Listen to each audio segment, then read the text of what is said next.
Fire. You got this. Come on. Why Burritos?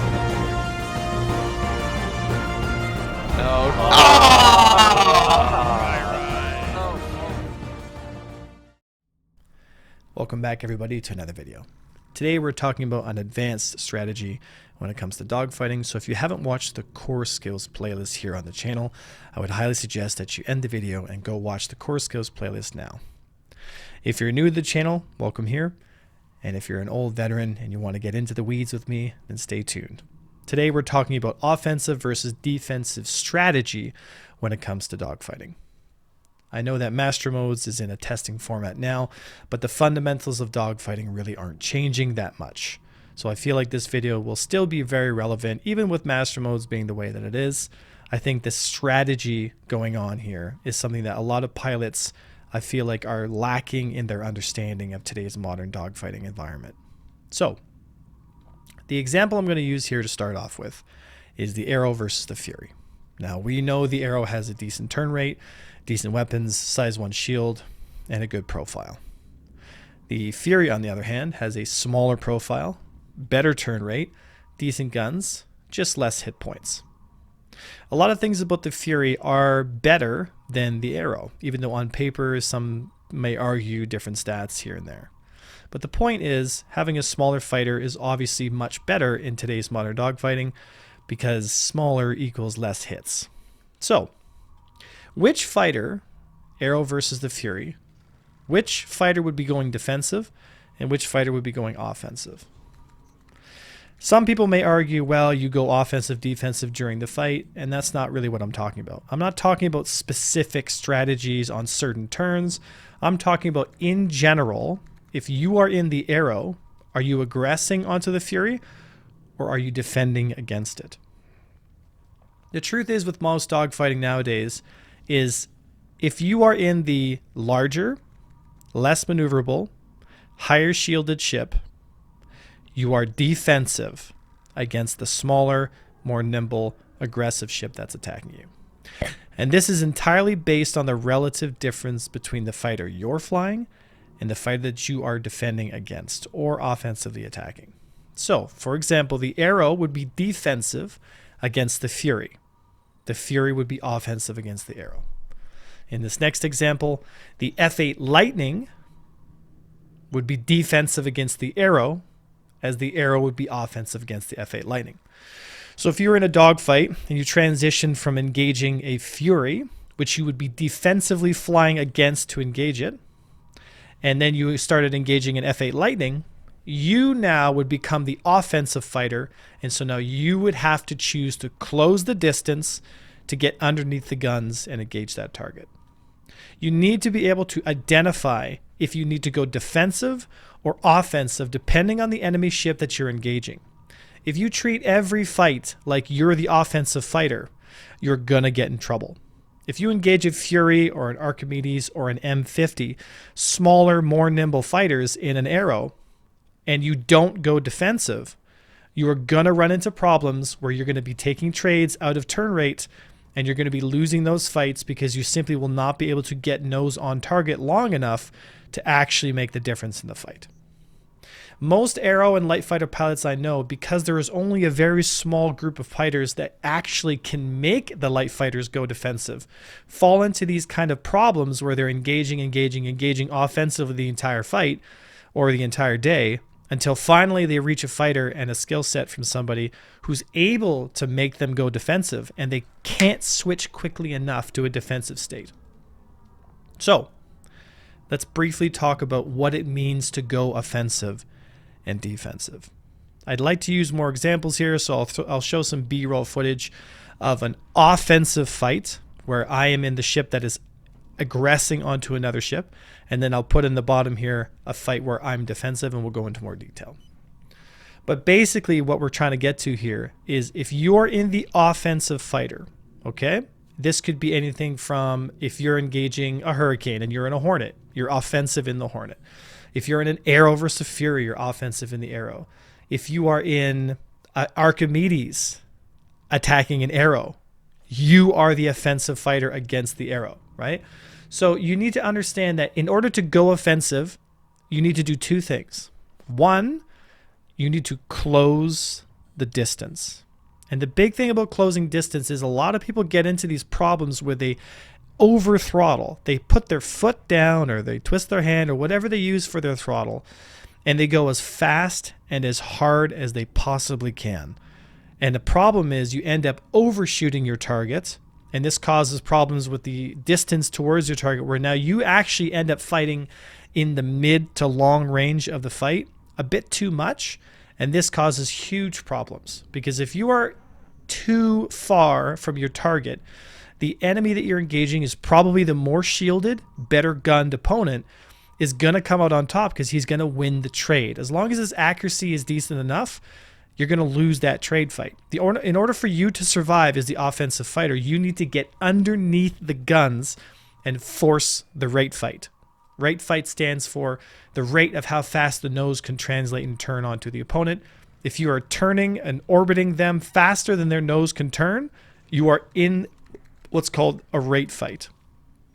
So you want to get to those positions. You want to get to those positions where you are aggressing.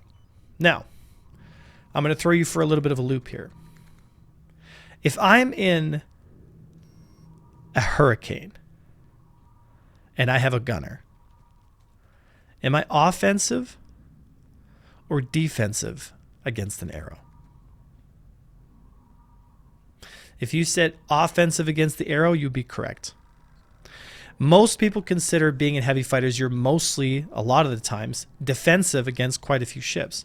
And that may be true in some aspects where you need to keep your speed up before you get swarmed and ganked. But that has nothing to do with being offensive or defensive.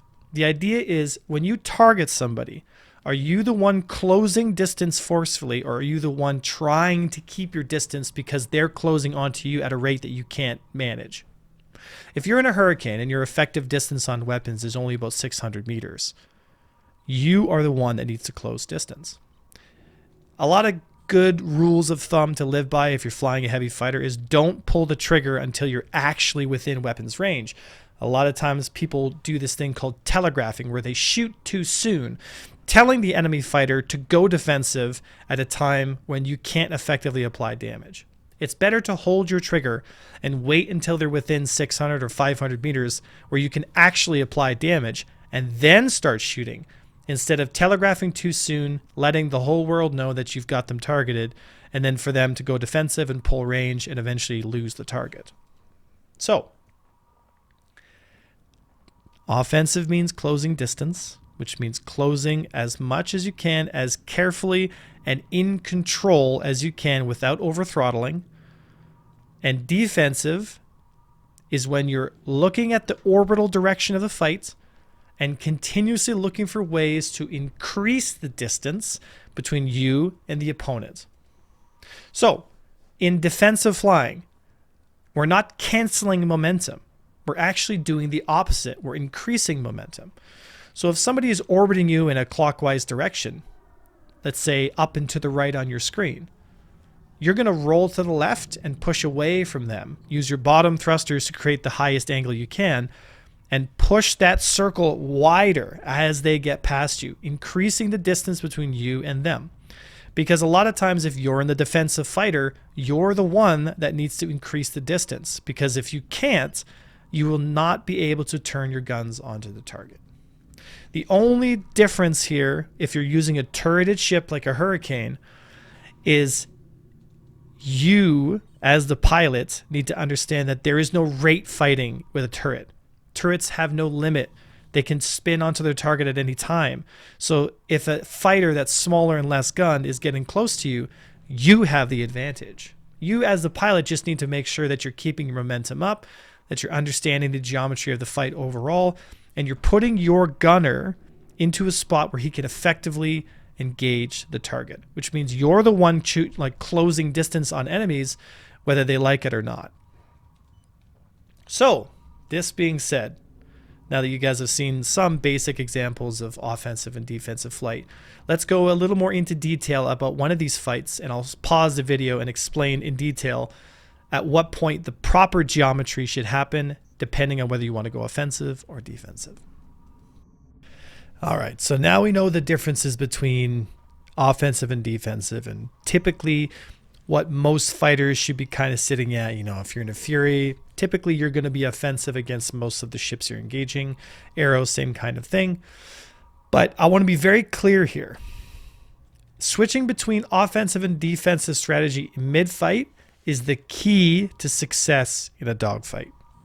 Just because you offensively engage somebody and you are in a ship where the capability that you have during that dogfight is to your advantage. For example, a Fury is advantageous if it's offensive against an Arrow, right? But here's the caveat.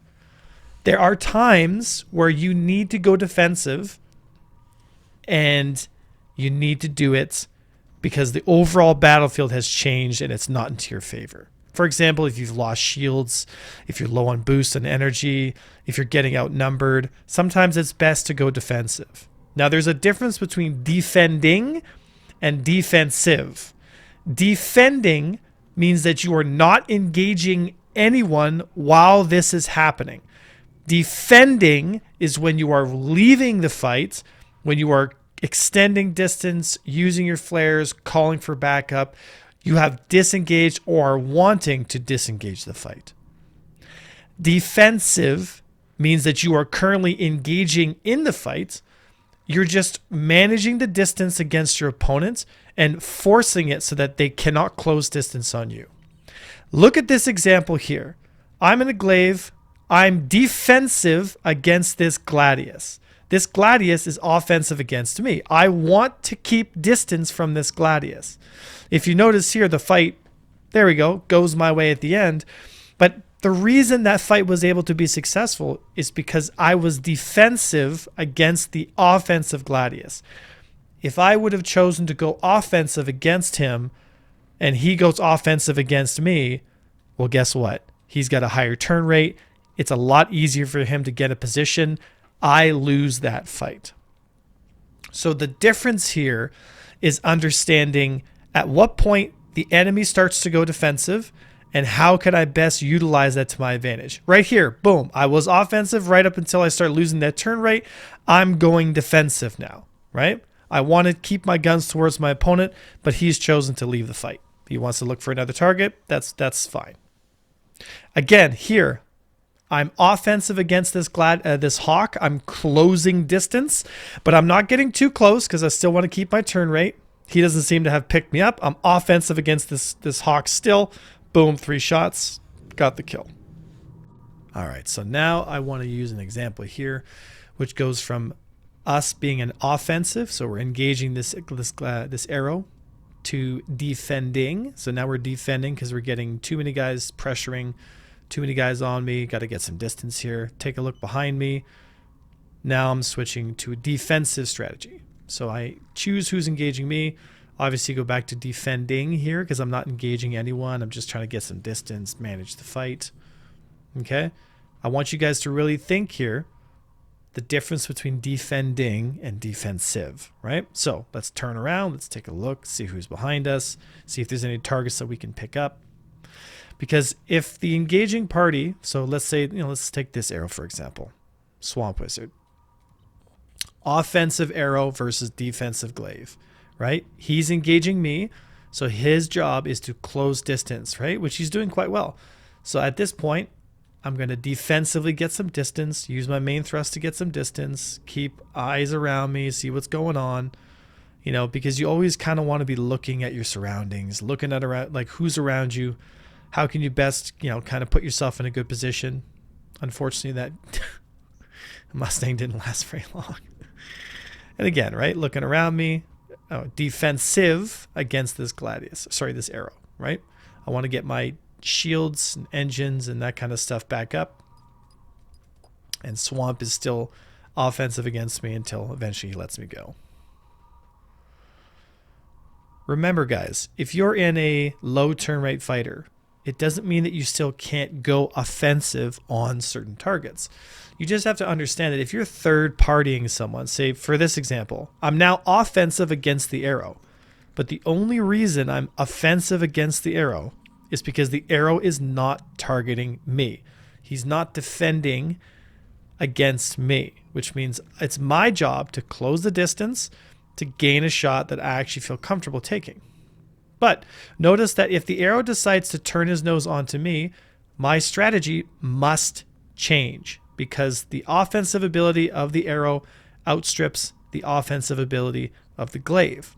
There we go. Scored a hit. Not too bad. Again, I'm offensive. Now I'm defensive because I'm looking at what's around me. I've been engaged by somebody else, and it's another arrow. What am I doing right now? I'm pulling range. I'm staying in that mid-range. I'm trying to look for a shot.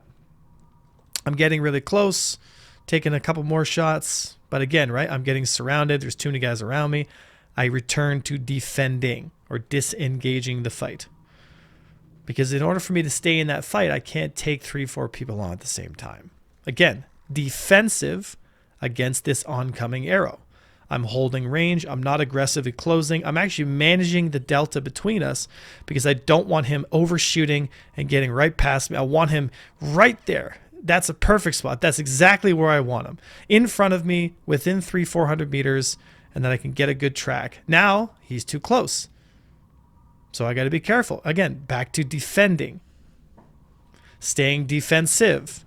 Managing the distance. Looking for my shields. He's not doing a great job at being offensive against me because I'm able to keep on closing and maintaining my distance from him. Again, right? Perfect spot for me to be. 1 shot. 2 shot, 3 shot, there it is. The only reason I'm able to win that fight is because I'm defensive against the offensive arrow. So, I'm glad everyone now is as clear as mud on this topic. It takes a lot of, I'm not to say brain power, but as you develop your skills as a pilot, I'm sure some of the more experienced pilots in this video have kind of caught on to these things. This is an advanced strategy / philosophy of dealing with dogfights. You really have to know the fighters. You really have to know how well like each fighter's capabilities so that you know intuitively, very quickly, am I going offensive or defensive against this ship? Where are my advantages? Where are their advantages? How can I best exploit those advantages to make sure that I'm the one that comes out of the dogfight alive? And the glaive is a good example of this because, it has some offensive capability. It has some merge capability. But at the end of the day, it's a defensive fighter against most of the cast. So as soon as someone engages you, right, you go defensive against them, and it's up to them to close the distance. It's not up to you to manage the distance like crazy. If they want to kite you, again, you've got the G's to close distance, and that's a different story, right? But if they're fighting mid-range, if they're pushing any of their advantages, they're going to be going. An arrow is going to be offensive against the glaive. It's just that's the way it is. Because in order for you to win the arrow, you need to go offensive against the glaive. So, I'm glad I have now made dogfighting even more confusing. For some of you folks who've are maybe new to the channel, this may have confused you more. Don't feel bad. Dogfighting is a very difficult thing. It's a 3-dimensional geometric puzzle happening in real time with Twitch skill and all that stuff and game knowledge all mixed into one. It can be frightening and disheartening because it can be such a massive skill gap. But if you stick with it, if you train, if you listen, pay attention, and learn, you'd be very surprised how far you'll go in such a short time. So that's all I got for you today, guys. I hope this is a little more clear. Please consider watching the Core Skills playlist if some of this terminology and strategy kind of went above your head. Again, don't feel bad, guys. You all got to start somewhere. And also, please consider watching this video here. I think it's very important. Thank you so much, folks. My name is Avenger1, and I'll see you next time.